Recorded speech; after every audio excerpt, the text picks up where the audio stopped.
verbal POIs, and just note that like if there's any issue, just like keep POIing until I say yes or no. Um, yeah, like because a lot of times, technology. All right. With that out of the way, again, I'm going to be the first speaker for government, so if everyone's ready, uh, then I guess time will start at my first word. Cool. All right. For the purposes of this debate, we'll be defining this House as a rational actor who specifically cares about what's best for the United States. The framing, again, will be limiting this to the United States. Obviously, we all live in the United States, and that's probably what we know the most about. As a few definitions for this round, we'll be defining political work as any kind of campaigning, community organizing, political work, or just any way being otherwise engaged with the law and governance. A substantial amount, as it says in the motion, we're going to be defining as 5 years. 5 years seems like enough time that you wouldn't have to be 50 years old by the time you could get into politics, but you would have had 5 years of experience is generally a good amount. It's longer than we would say a college degree is, and that would be the time that we think it takes for you to like genuinely get an experience for something. And then running for office, we'll be defining as just some kind of elected position, be it in local, state, or federal government. Uh, and then, as a brief point of modeling for this round, we aren't saying that this kind of policy is something or a kind of law that should be implemented right now in our current world to say that, no one can run for office unless you have this amount of political work. But rather, we're arguing that a world in which political candidates had this level of experience would be superior. And our framework for the round is going to be util for the country. All right. I'm now going to move on to our three unique contentions. The first and longest one is about quality of leadership. Subpoint one on this is about experience. We tell you, firstly, that practice breeds improvement, and the political realm is not an outlier from the statement. If you spend 5 years in the political world, you'll learn how policies work more than you would just in a history class. You'll learn how specific economic policies can change the country at large. And you'll frankly just learn things that you couldn't learn without that hands-on experience. We think that having experience in creating policies, forging relationships, and just making hard decisions are necessary traits for an individual to have to, be a part of this very important office. Second subpoint on quality of leadership about information. We think that uniquely individuals who are interested in politics, or at least certain political issues, will have the information necessary to be a good leader. This is because they will actively have sought out that information. This is also because, again, they've worked in some kind of political office for 5 years, so they're a lot more familiar with the way that kind of world works. Secondly, on this, why is this unique to the government? Because in our world, the only people who can run for office are individuals who care about the issues they run on, who have shown that they care and are thus the most likely to be somewhat educated on the topic, at least more than the average individual who in the opposition's world could be running for office. Thirdly, on this, we talk about drive and care. In our world, in the government world, the only people running for office would be those who genuinely care about the politics, who genuinely care about their A community. point of clarification. Sorry, So, Captain.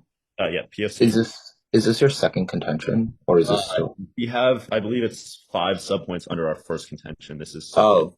Oh, okay. Sorry. Sorry if there's any confusion there. Subpoint one was experience. Subpoint two is information. I'm on subpoint three. That's like drive and caring. Cool. All right. I have my time is like 2:40-ish. I'm going to resume if that's okay. All right. We tell you again that the only people who would run for office are those who genuinely care about their communities, about their people, and would commit their lives to this world. Again, why is this unique to the government world and the government case? Because in order to run, you must first be a part of these political systems and be willing to work and learn for years on the topics you care about. And we would just say from a larger perspective that no one would spend 6 or 7 years of their lives learning about international relations just to run for office unless they genuinely cared about helping those people, unless this was something that they wanted to dedicate their lives to. That's something we'd say is entirely unique to the government case. Fourth subpoint on this about collaborativeness. If you spent, 5 years, 10 years, 20 years in some kind of political capacity, you're likely to know a lot of people. So you're likely to be able to work with people across the aisle about different bills, about different policy solutions. And, you're just simply going to have more experience. You're going to have more connections, and you'll be able to work in a more collaborative perspective than somebody who's coming in fresh and doesn't know anyone at all. Fifth subpoint on this contention one, that's arguably the most important about a lack of incompetence. Look to examples like Donald Trump. When individuals with zero political experience take office, they really don't know what they're doing and end up making the country a whole lot worse, even if they think they might be doing a good thing for the country. I'm not saying that's what Donald Trump's doing, but even if he thought he was being a great person, he still wouldn't know what the impacts of the policies he was actually promoting are.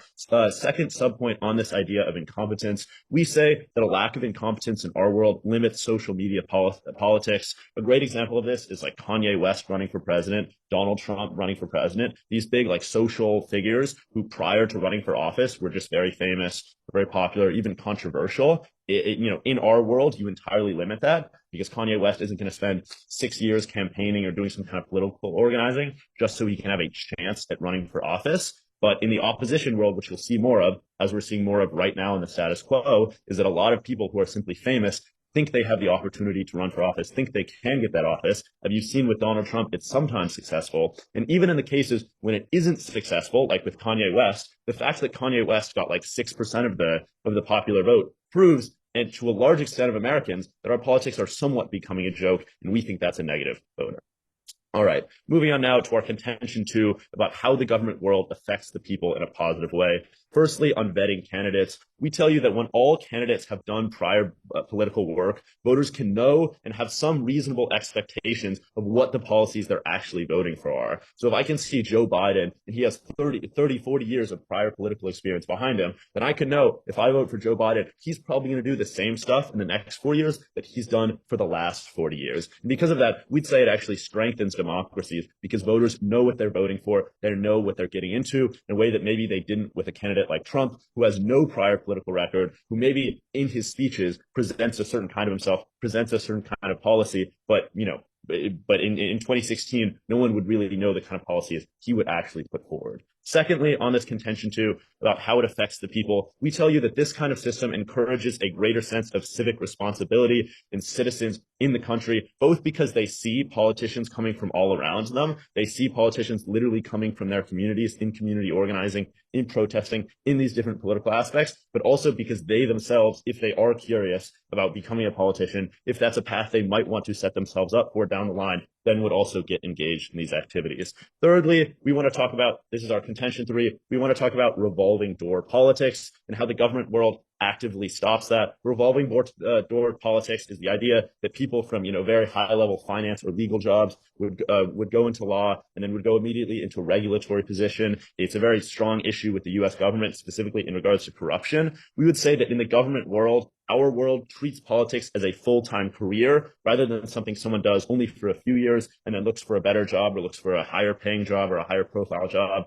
Or someone who's trying to quit their job, that quit their big finance job, can just go and work in politics for years and then leave. We say, firstly, that this world decreases corruption, and secondly, also that it gives a substantial amount more respect to political offices. Okay, that's all of our contentions. I want to talk briefly in my grace period about what the opposition might try to come up and say in their speech, which is that our kind of world where we have some sort of expectation of, political experience prior to running for office is exclusionary. I want to remind you again of our definition of political work, which is campaigning, community organizing, any kind of political work on someone's campaign on the local level, or just otherwise be engaged with the law and governments. This is something that any citizen, regardless of who you are, can be engaged in. Thank you.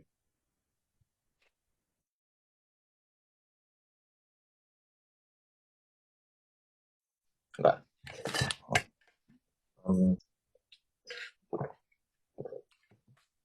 So I'm going to give a quick off-time roadmap, and just to confirm with everyone, 8 minutes, 30 seconds. Yep. Okay. Quick off-time roadmap, general observation about prompt and framework. I have 3 contentions, and then I'll go into my opponent's case. If everybody is ready, my time starts now. As a general observation, I'm going to talk about the motion for a bit, and this is going to address my opponent's definitions specifically. So I want to note that it says a substantial amount of political work. And while on the government side, they simply define this as 5 years, on the opposition, we simply don't see this as matching what the definition of substantial means, right? It doesn't just mean like you walked around and knocked on doors. And we think that either way, like if we count that as substantial, and this is going to go in later when I do my rebuttals, but that's not really going to be any benefit. Like you're not really learning about that much about the insides of the political process. It's just you're just like out there campaigning. We think that substantial has to mean that not only does it take a lot of time, but it's also it's like depth and breadth, right? Like you need to have the depth. So we would say that this would be something along the lines of like possibly like working like as an intern in an office or like as an aide to an office. And that's going to be really important for my contentions. As the framework, we think that this should be judged on whatever is most moral. And for this, I point to the word ought within this motion. Ought always implies a certain level of morality because it's not that we think that this would be good if it was implemented. We're saying that it ought to be. Like morally, we ought to be. We have a moral obligation to implement this. And therefore, again, this framework on this round should be morality. And I want to put an emphasis on equality. Now, why do I think equality is important and should be a major deciding factor within this round? Seeing Yeah, as historic, sorry, POI. yeah, POI. Yeah. What kind of morality? I think, I guess this would be kind of I'm not really sure. I think it's going to be more clear as I go into my case. So we'll continue on. Seeing as historically political positions of power have been both restricted to the upper echelons of society and used as a means to oppress other communities, we should work to minimize the impact that future generations feel. And furthermore, I think that we should also just note how fundamental equality is to morality. Okay, so on to my first contention of access. A restriction that a substantial, and I want to again emphasize this, substantial amount of political work be required for political office is a incredibly and inherently harmful in terms of equality. Two subpoints on this. First, we see that in today's status quo, political power is often restricted is only often accessed through connections, especially things like parental connections. That's why we see in the status quo things like the Bushes and the Clintons and the Kennedys, right? We see like political dynasties. And I want to note here that the vast majority, if not all political dynasties in America today, are white and predominantly male. So when we begin to say that you need a substantial political experience, that is inherently discriminatory towards underprivileged groups who lack these connections to be able to crack the political sphere. This specific point will largely impact groups such as African Americans, Native Americans, and Hispanic peoples. Judges, I want you to think back to U.S. history class when we learn about the Jim Crow era, where grandfather laws were used to restrict political power and prevent Black Americans from voting. This law said that for you to be able to vote, your grandfather must have been able to as well. You would see this same line this law or policy would be in the same line as the Jim Crow era, where we effectively are saying if that your ancestry did not come from power, that means that you cannot come from power. You cannot enter power as well. Second subpoint. Now, this is a different aspect of equality I want to address in terms of age. In order to have substantial political experience on the opposition, we would say that you probably could have gotten that by the time you're 25, especially if they say it's like 5 years, which is the minimum age you need to run for Congress, right? 25. So what's the harm here? We see how when we are effectively shutting off, this is then effectively shutting youth off from having a voice in politics. And this is important because youth care disproportionately about issues such as gun rights, abortion, and very importantly, equality for queer people and for racial inequality, right? And when we restrict youth from having a power in government, not only are we being inherently discriminatory to youth, but we also to all the people who they disproportionately fight for. Furthermore, we would argue that the youth who would have gotten this substantial experience likely got through parental connections, right? And this further reinforces my subpoint about access and who is able to access this political power. My second contention is on democracy. So the purpose, we would say, of democracy is that everybody is entitled to a voice in government. We think that this is inherent to democracy. This is inherent to the idea of like a government for the people, by the people, right? And whether that can be through voting or through running for office. Now, when we begin to place undue restrictions on who is able to and allowed to access political power, that is inherently immoral under a democratic system. Now, a third contention is non-political offices. So this is going to be a bit more util here. We want to note that there are plenty of elected offices that aren't inherently political that still fit under the government's definition of what an office is, right? For example, in many states, judges are voted into office, or even things like drain commissioner or like dog catcher, right? Which are very, very like real elected positions with states. I think specifically like Massachusetts has a lot of these. So who are we to say that these positions, like drain commissioner, should be filled by politicians? There's inherent harm in incorporating politics into roles that really should not be political. And to require these people to have had political experience is not only harmful to the people who are then shut out of office, but to the general society and public, as we have less experts in office in positions that really should be filled with like science type experts and not political experts, right? And this is going to be incredibly harmful to society as a whole, as we just have less knowledgeable people in all of our offices, not just like Congress. Uh, Now onto my opponent's case. I think onto their first contention on when I say that a lot of this is honestly not really unique to their side of the house, right? And while they try to, so for example, on their first contention of experience, we acknowledge that, like, sure, like this is direct political experience, but on the opposition side, we would say that there's a lot of ways to gain experience about politics without having been in politics. And we think that's a really important distinction here, right? We on the opposition would like to argue that, like, if you were a political science major in college, POI? POI. Yeah, okay. How would you learn like how to do politics if you aren't in politics? We would say like things such as people who are involved through for example, like taking political science as a major in college. We think that when it says a substantial amount of political work, right? For example, so like people who have taken political science in college wouldn't be allowed under this motion. Whereas we say that this is a perfectly valid way to gain experience and learn about the political process without having to directly have been in political work. And that's a really important thing to note here. Secondly, like their point on information, again, that's just not really unique because since they themselves concede that like most people who go into politics care, we think that people who care like already do the research and like go through the motions of learning about the things they want to push for.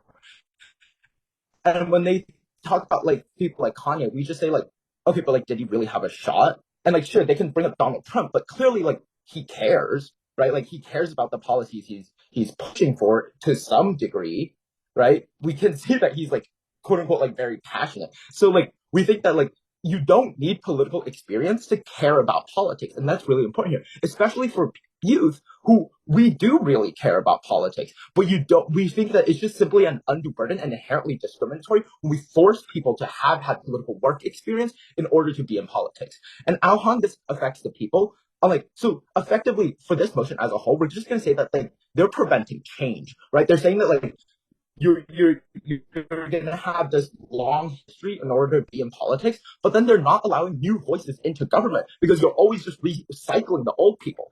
And we just say like this inherently is just really harmful from a useful standpoint and also from a moral standpoint. Thank you.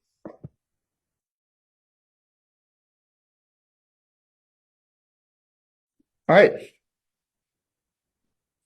Is anyone not ready for me to begin?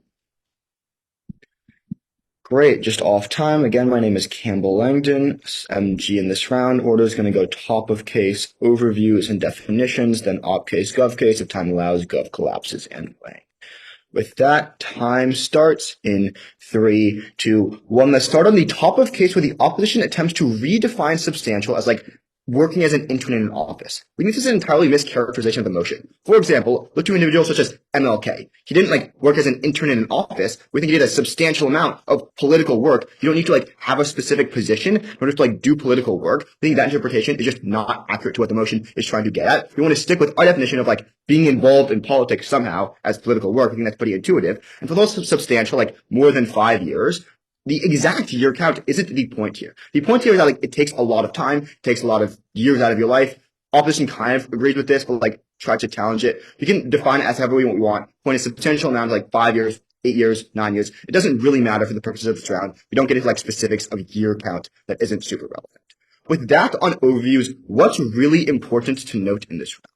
What's really important to note is that political work can just be political advocacy. It can just be rallying your community to have a protest on issues you care about. That means anyone, no matter their education, no matter their social economic status, can run for office. I'll talk more in Gov case why this actually increases equality in a government world. But with that being said, let's start on opposition case. There's C1 about access. 4 main responses. Firstly, on how like political power is limited to parental connections, we think this just like isn't true. For example, Susan B. Anthony, who was really important in the women's suffrage movement, didn't have important parents. Biden's parents weren't like presidents or congressmen. You don't need successful parents to like hold political power. We don't think this as an accurate representation of what this motion is, of what we're trying to defend. They kind of just throw this out here without any real warranting. It isn't super true. Second response here is on this whole idea about like what would happen if in a world of which like these laws were implemented. look to our framing goal to give you top of case, how that isn't what the government side is arguing for. We are arguing for a world in which these laws have already been implemented, not that we are trying to implement them into our status quo. That's a different motion. The response here on like poor individuals, we think that turn this point, poor individuals are more likely to be politically active because they have to be politically active in order to gain some sort of voice, some sort of agency for themselves, whereas the wealthier already inherently have that voice in society. So what does this look like? This looks like in a government world, you have more of these less disenfranchised individuals who are suffering the status quo, who have to take action in political advocacy, and therefore can have a larger voice when they run for office.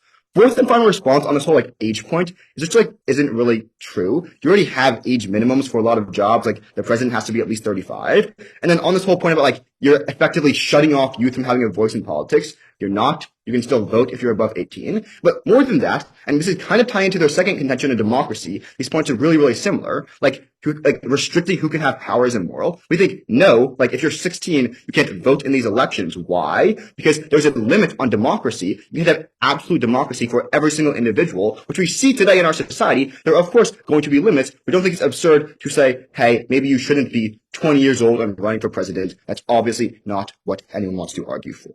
So that kind of addresses their second contention, because it's not really undemocratic. We already do it in the status quo. So on to their third and final contention on how like elected officials aren't inherently political. They talk about judges and drain commissioners, but judges, I want you to note the word running rather than holding office in the emotion. Holding office just means you're holding a political office, but running for office implies that there's some sort of election that you have to take part in. You're running on some sort of platform. That is the idea of running for office, quite frankly. So we think that according to the motion, according to what it actually says, running for office should be defined as like having an election, not just appointed positions. That's what the motion says. That's what it wants us to believe. With all of that, point of clarification. Yes, lost time. Yeah. So judges there isn't an election for that. Those aren't appointed offices. Yes. I'm not talking about specific examples here. I'm just talking about like generally elected officials should, like the elected officials who run for office are under this motion. Appointed officials, which there are a lot, should not be. That's just generally the point. Okay, I just want to make sure we're on the same page. Like drain commissioners and judges do run, like there are elections for them to enter office. Yeah, okay. Sorry, I don't want any misinterpretation. Yeah, of course. I'm at 3:47. Yep. I'll start my time in 3, 2, 1. Just to clarify this point a little bit more to make sure we're all on the same page. The point we are trying to make is that any position which requires an election will always have some sort of need for some sort of information, some sort of political advocacy. Even if it is just a judge, you probably want a judge who say, I don't know, was an advocate for a certain legal branch or something like that. You want people who are involved in the system, who know about the system in any sort of election. Okay. Hopefully we're on the same page. But with that, one more thing top of case. Sorry, I forgot about this on the whole framework ideas. Opposition tries to tell you that the word ought means morality, but then they run an entire contention, their longest contention, about access, which is a util benefit. So we think just lump it all together. Obviously, this word ought means you should probably think about both morality and because of pragmatic impacts. You should do something ought because of both morality and pragmatic impacts. Pretty simple there. Talk about both frameworks, not one or the other. With that, let's start on Gov C1. Op gives you 5 main responses. I have 4 main front lines. Firstly, on this idea how like there's non-unique experience, they just kind of try to non-unique our entire case. Don't let them try to co-op this case. Let me explain why not.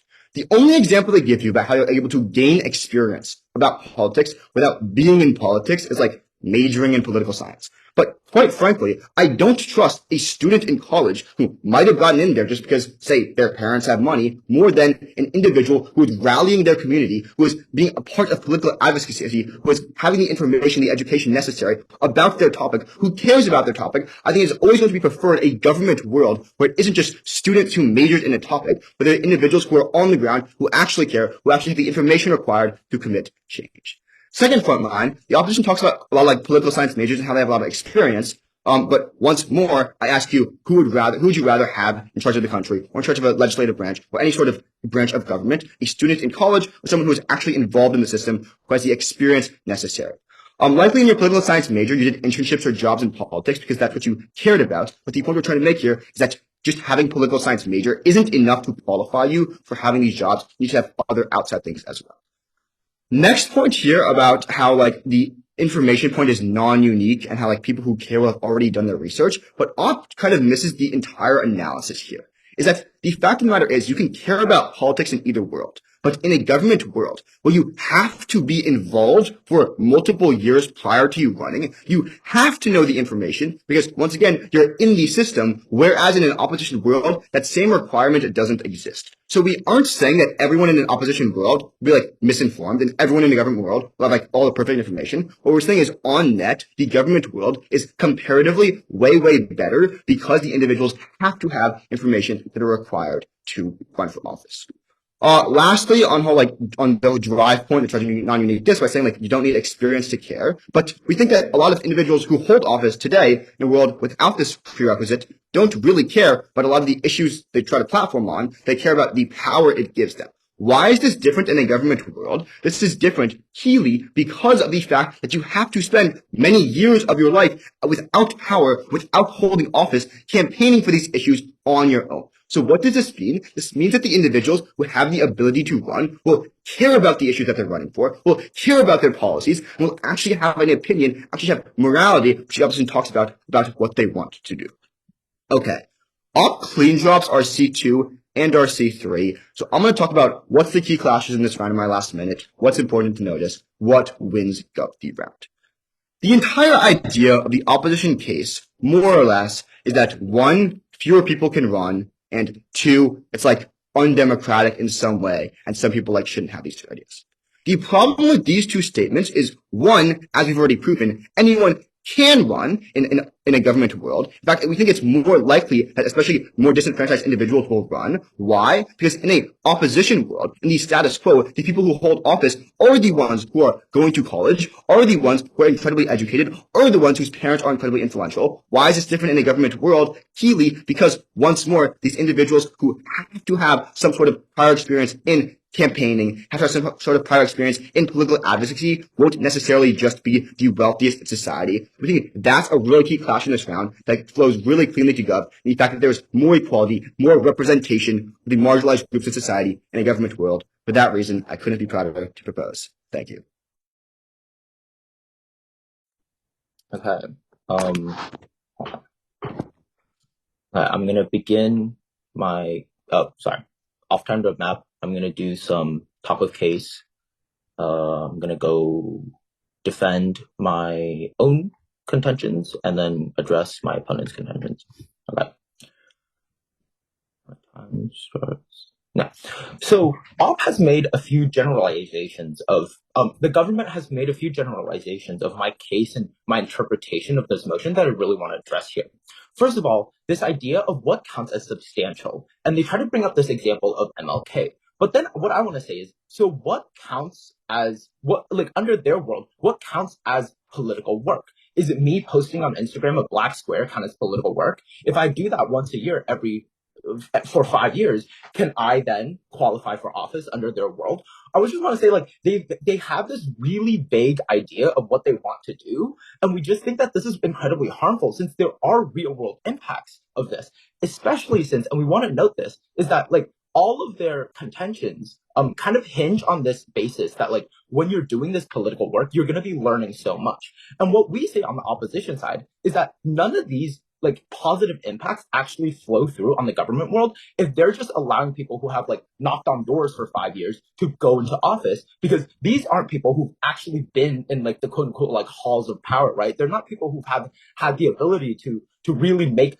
those political connections or have like cross aisle like bonding with other like political parties. We just think like when if they want to have their positive impacts, then they need to recognize that all of that takes substantial political work, like actual work. Sure, like maybe MLK's level of advocacy counts, but then what level of advocacy then doesn't count? And then what we would like to note then, that requires you to have a platform, right? MLK had a huge platform, and sure, maybe he didn't have like really successful parents, but we want to say like this is a really small chance that you're able to gain this level of platform. And for the vast majority of people, that's simply inaccessible, especially since like, why should you need to have that level of platform to run for something like drain commissioner, right? We just want to say that like, this is completely illogical on their side of the house And they can either choose to have all their positive benefits, but then recognize that this requires actual work, such as interning in an office or being an aide. Or on the other side, they can say that like anybody can still run, but then they restrict it by lowering the standard of what substantial counts, but then they don't have any of their benefits while still restricting access to the very lowest rungs of society who like are busy like going to their job to be able to like go to a rally every Thursday to gain a political platform, right? We just think that this is really inherently harmful. Okay, and onto this idea of framework. First of all, we want to say that like their kind of interpretation of this is like not implementing in the status quo is just like that's just not the way that we should be looking at this motion, simply because like we're arguing whether or not this would be a better world, right? And we're just saying like if we look at our world today, if we change it in this manner, there are concrete harms both morally and from a utility standpoint.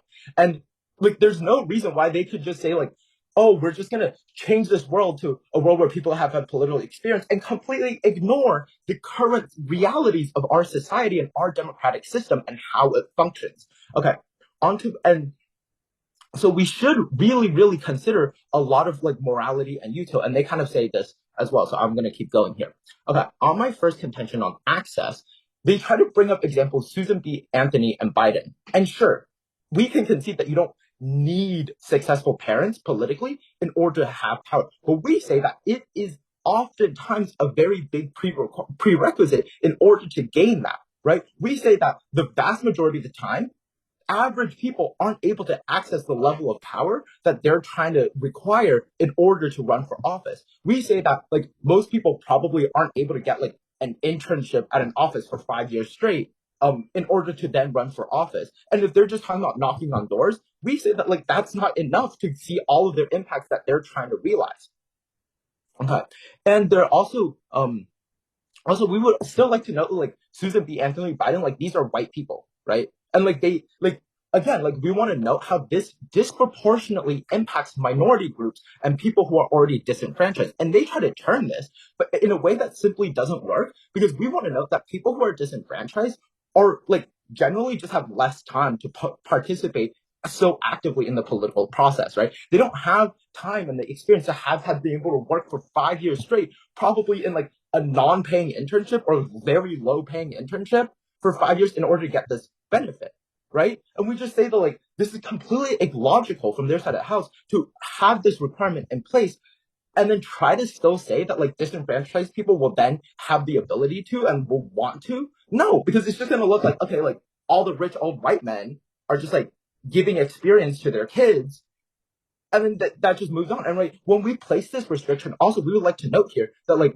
then we're giving people in power who are inherently discriminatory the ability to then perpetuate that discrimination by restricting who has political work, who's able to get those political work, and therefore who's able to access power, who's able to even like put their name on the ballot. And we think that this is incredibly harmful since like getting your name onto a ballot is a very, very big way that people in this current status quo, especially minority, people from minority backgrounds, gain that influence, right? They talk about like how minority groups can gain power in those status quos. And I'm going to say that a lot of time that comes from them running for office, getting their name out there, and then having that influence. And a very big case of this is, for example, Vivek Ramaswamy from the recent Republican like primary, where he was no name, not a single person in America, I'm going to say, like really knew him politically. By getting his name onto that ballot, he gained that experience. He gained that prominence, right? We're going to say that this applies to like a lot of minority groups, especially in like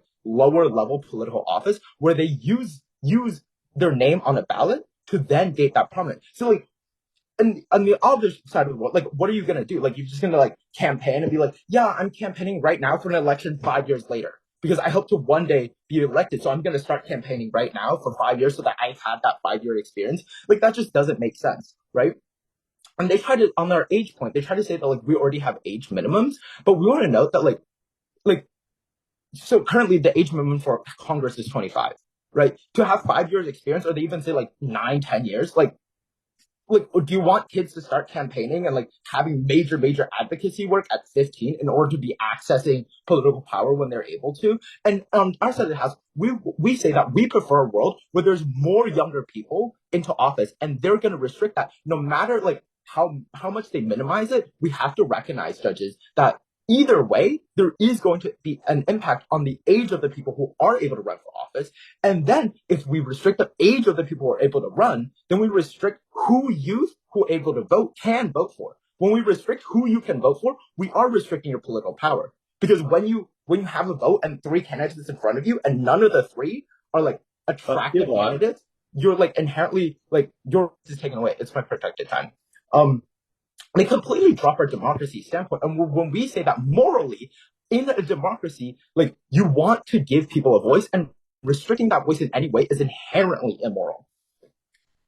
On our third contention, they completely misunderstand this. Like people like drain commissioners and judges who we want to say judges should be apolitical are now required to have political work. And this is a completely independent issue, which the opposition does not address, where you're forcing drain commissioners. I'm pretty sure like dog catcher is an elected official. Like you vote for them. There's an election. People run for these offices. And you're basically forcing people who should be completely out of politics into politics for a substantial amount of time and work in order to run for an office that realistically like shouldn't really matter politically. Now and for all these reasons and so much more, strongly support an opposition ballot, judges. Okay. I want to clarify with everyone, since I am on the opposition and I am Mav, I have 1 minute and 30 seconds are we all okay with that? To prep before my third speech? Go for it. My time starts.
Okay. I'm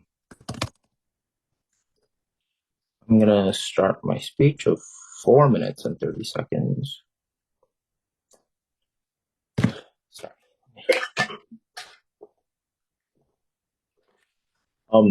Quick off-time roadmap. I'm gonna be going over some top of the case, some weighing, and then a clash. Everybody ready? Okay. So first of all, let's start from the prompt, right? Okay, what does this prompt really mean? And we want to know two things, right? A substantial amount of political work, right? This is inherently discriminatory towards people who aren't able to have substantial, that's first of all, and political work. Because on the opposition, we want to emphasize that political work in the status quo is often restricted to those people who already have the power to, right? It's often restricted to people who have connections, right? And when we're restricting that, when we're saying that you have to have had that in order to run for office, we say that's inherently discriminatory towards people who aren't born with that access. Second of all, the word substantial, right? What this means is that like in order to have all the benefits on the gov side, you need to have had something like an internship when you're actually like engaging with politicians face to face, when you're actually working in terms of policy, and not when you're just knocking on doors or posting a black square, right? So then gov kind of goes two sides on this. They say that like you don't need to have that level, right? You don't need to have that depth of experience, but then they try to take all the benefits that would be gained from that depth of experience. And we just say that this inherent contradiction in their case should completely dissolve their entire case. Next, on to framework. We think that morality is something that's really important that you really only get on the opposition side of the house. Whereas this motion says ought and implies that we're not like trying to, like they said, we're not trying to input a policy, right? We're saying like ought to be, right? And we think that this inherently implies morality to a level where we have to consider what are the moral impacts. And a very big part of morality here is equality. And we think, and this goes into my kind of weighing here of scale, right? No matter what, judges, the government side will inherently restrict the amount and the type of people who can run for office. They try to minimize this, but there's no way that they can mitigate, completely like nullify this impact of their side of the house, right? The only way they try to do this is just telling you guys that we shouldn't consider the status quo. And this is just really like kind of almost like ignorant in terms of like not understanding how policies and rules that you put into place have real world impacts, right? It's not just like you put this into place and suddenly everybody, like, we're not like wiping clean all current politicians implementing this law and then like waiting 5 years where we have no government and then start letting people like run, right? Like that, this just doesn't make sense. And we have to consider the real world impacts on this. And no matter what, government will be inherently discriminatory toward people who are young, people with who are queer, because young people disproportionately care about queer people, people who are female, people who just simply don't fit into like the WAPs, like white Anglo-Saxon Protestant kind of mold of American, right? Especially American politics, which we already see is like heavily male, white, and Protestant, whereas we on the opposition would like to see more people of diverse backgrounds get into office. We say that the government inherently discriminates against these people and prevent them from accessing these halls of power by not only having this rule in place, but giving people in power the ability, the additional mechanism of discriminating against people by like, oh, since if now I accept a black intern, 5 years down the line, they're going to be able to run for office. I'm just not going to accept that guy because I'm racist, right? We think that they have kind of like a rose-colored glasses of how the current world looks, and we just want to like bring us back to reality and say this is not a policy that we should be accepting whatsoever. An independent voting issue here, in addition to morality, judges, is non-political offices where they don't provide any real rebuttals against this. They don't give any reason as to why a drain commissioner or a dog catcher should need to have had political work experience for 5 whole years in order to have that office, right? And insofar as in the current status quo in our world, these are elections. People go to a ballot box and vote for these people. We say that these types of jobs should not be restricted to people who are political. They should be restricted to people who are experts, which in the current sphere is how that works. And for all these reasons and so much more, thank you, judges, and I strongly support an opposition ballot. All right, cool. I believe I have 5 minutes with a 30-second grace. I have a lot to get through. Obviously, no POIs. Is everyone ready? Cool. Time will start my first word. I want to start off my speech by reminding everyone of a direct quote from the opposition just about a minute ago. Sean says that the government has, quote, rose-colored glasses about how the current world exists, which is an interesting quote. But I want to remind the panel of the crucial fact of this debate, that the government is arguing for a different world than the status quo, and the opposition is arguing that the world stays exactly the same. Every single time the opposition says that the Bushes and Kennedys run our politics, I want to remind you that those specific examples happened in our status quo, and from that sense, the opposition has no solvency for them. Every issue of nepotism, white privilege, and wealthy privilege that exists in the status quo is implicit in the system that the opposition is arguing for. And again, point of order. Yeah. I want to say that's a new point to the judges. We can move on, but I don't have that in my floor. I think the observation that the opposition is arguing for the status quo seems pretty implicit in the motion. Just that, like, we're arguing for something new and you're arguing that the world stay the same. I don't know. I'm just saying, like, I never had a chance to respond to that point, but, like, we can let the judges decide. We'll take it under discretion. Okay, cool. I'm moving on anyway. Let's now talk about the point that Sean brings up, new in op block. He says that our definition for political work is too broad, that anyone with a social media and a black square in their Instagram can run for office. And okay, sure, that's not exactly what we were intending with the definition, but let's say you do buy that argument, that anyone with a black square in their Instagram can run for office. Then the worst case scenario for the government side of this debate is the world that the opposition is arguing for. It's a huge knife to the opposition case to say that too many people can get into politics because they'll just post a black square and then they can run for office. And then 30 seconds later, complain that the government is somehow simultaneously not letting enough people into politics. Which one is it? Are we letting too many people into politics or are we letting too few? I can't tell, and I'm not sure the opposition has a clear answer for that. On their second contention on democracy, Sean tells you that restricting people's voices and ability to, exercise their democratic rights in any way is immoral.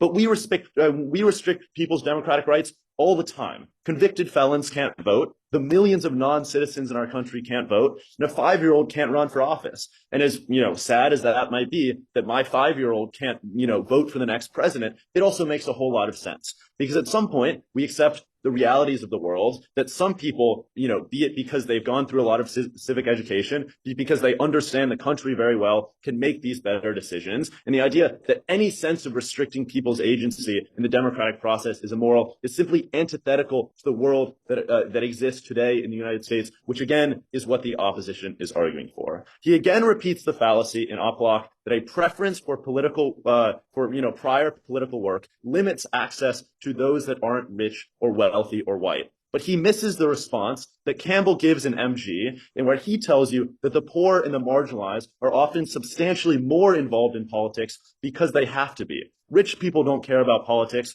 Rich people don't protest on the street. They don't organize. They don't post on their Instagrams because they don't need to. Politics doesn't affect them, but it does affect the poor and the marginalized. That's why they're more likely to be engaged in it.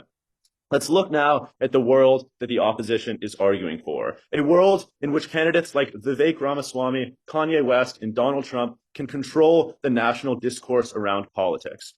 And it seems somewhat ironic, at the very least, that for a case that the opposition is arguing for, that's built on access to political office for the poor and marginalized, the people who profited the most are the billionaires. The three most prominent examples of people coming into politics recently without the prior experience are wealthy billionaires. The op thinks that the example of Vivek Ramaswamy helps him, but it's actually an incredible example for what's wrong with the opposition case. If that's the big example of equality that Sean's trying to present to the panel, is this big pharma billionaire who cheated his way to the top and is now using his influence to gain a voice, then I'm not really sure I buy the points about access. With all that said, what are our collapses in this debate? Firstly, I want to point out that our contentions 1 and 2 were, our contentions 2 and 3 were clean conceded throughout the entire debate. In our contention 3, we talk about revolving door politics to say that politics should be treated as a full-time job, not a temporary time off from something more serious. We solve for corruption in that sense. It isn't responded to. On our contention 2, we talk about how it affects the people in 2 ways. Firstly, we say that candidates can actually know what they're getting into when they vote for a candidate. We'd say from that sense, our government world is actually more democratic in that, you're not just voting for a choice of random celebrities on who you think will make the best foreign policy decisions, but you're voting for people with a historically proven track record so you know what you're getting into. But even if Sean didn't drop all of that, even if the opposition didn't respond to that, I ask you to point your attention towards our contention 1, in which there are even more drops, perhaps the most egregious of which is on our point about incompetence, talking about how it limits social media politics, talking about how in the government world, we solve almost in its entirety for people who have no ability to govern in any sense. They also drop, or not necessarily a drop, but the point about experience is clean conceded by the government that people who have more experience will naturally have more experience if they spend time in the government. And there's some response that we get about, oh, there are other ways to get experience, like being a political science major. But again, I ask you the same question that Campbell asked you 3 speeches earlier. Who would you rather have making big decisions for you? A political science major or someone who is tried and true? Thank you. Good round. Great round, guys.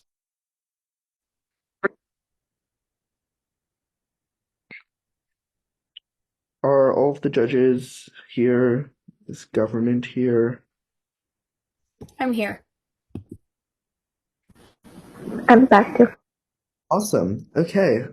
Well, first and foremost, congratulations to both teams. Making it to Varsity quarterfinals is a huge accomplishment. This round ended up being a unanimous 3-0 decision in favor of Dalton FL and the government. So now I'll hand it over to the three judges to give RFDs.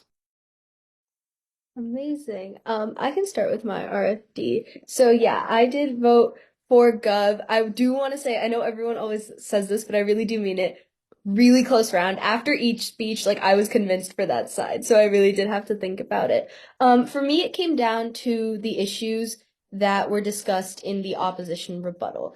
The first thing is this idea of like restricting who gets involved, right? Like what type of people are minorities going to get involved. I thought this was a wash, honestly. Like, I like the op idea that, like, some minorities are too focused on work to be politically involved, but also Gov says, but the people who care and minorities tend to need to care more because there are issues that impact them, so they'll be involved. So that was a wash.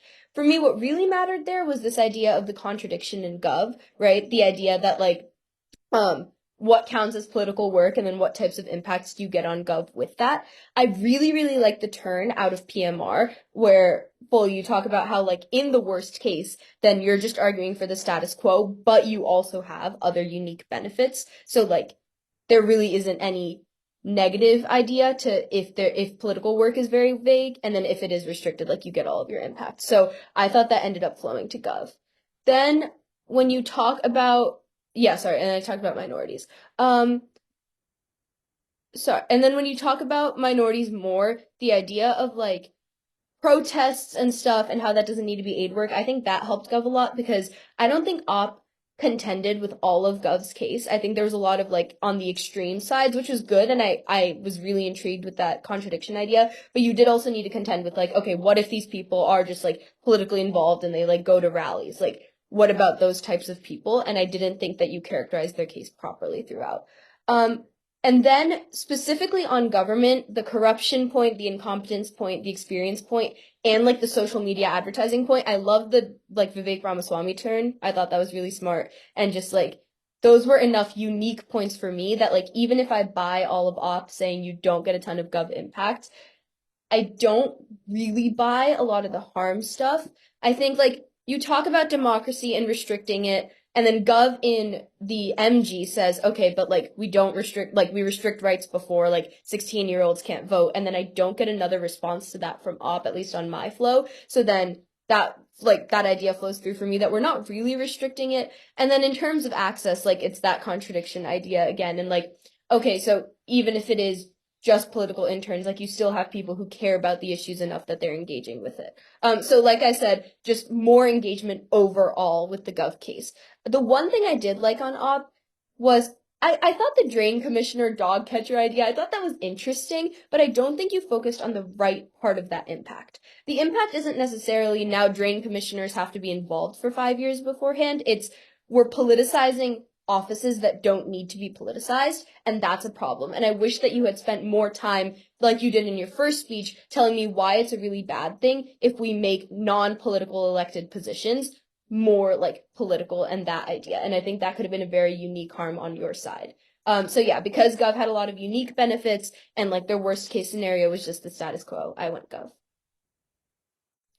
Yeah, I don't have much to add to that. I think I agree with most of what was said. I want to kind of say that although I think that pointing out the kind of contradictions in in Gov's case was really well done by Op. I think it was very like powerfully stated and clearly laid out. I think the issue is that it involved conceding almost all of the link chains that Gov provides on all of these like very kind of high ticket impacts of um these impacts of like information and of incompetence of like social media kind of issues. And so I think what ended up impacting my decision the most is that although I understood kind of the internal contradictions that were present, I think for the majority of cases that um that Gov was presenting, and especially with the point made in the summary that basically, like in the worst case, it's just the status quo. Basically, the entirety of the Gov case was left standing because I never got kind of major refutations to a lot of these points. And I did get a few that I thought were really interesting, like the political science major, the like youth caring, and kind of this aspect of like care being able to like exist universally. But I thought these were either enough mitigated or just on a small enough part of the case that the rest of the case outweighed that.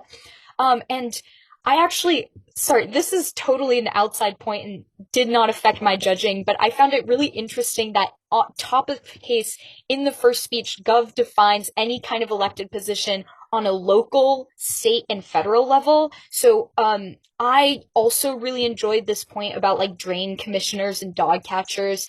I thought it was really interesting to think about like what happens when we're not thinking about like senators, where it might be more obvious that, yeah, they're going to spend time in office. But I think what could have potentially been added to that is like, what about people who live in like rural communities who are also elected to like kind of represent their rural governments, or just like rural districts.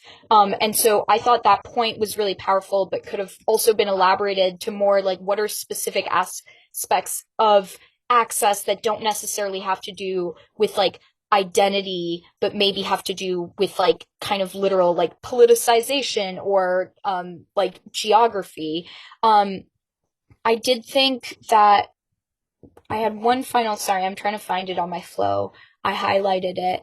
Where is it? Yeah. Okay. I want to restate that, I think that op was made a lot of very powerful and well stated points, but I think because of how much of Gov's case was kind of left untouched and the way that it was, frontlined really successfully and really smartly, I had to cast my ballot for Gov. Okay, I pretty much have nothing at all to add because both of you covered like everything I was gonna say. So I'm just gonna compliment you guys a lot. I thought all of your arguments and your warrants and your impacts were like fantastic. Like after judging like yesterday's, like you guys truly like this has probably been like from today and yesterday, you guys have been like the best debate I've seen. Um, I just thought it was really good. I thought all of your arguments were really unique, especially on off the idea of like going into politics for like positions that shouldn't be politicized. I thought that was a really interesting argument, and I think if you had focused more on that, it would have like probably swayed me a little bit more. But yeah, overall, I thought it was just a really fantastic debate, and you guys are all phenomenal. All right. Yeah, that was a great debate. So thank you so much. Thank you to all the judges. Thank you guys so much.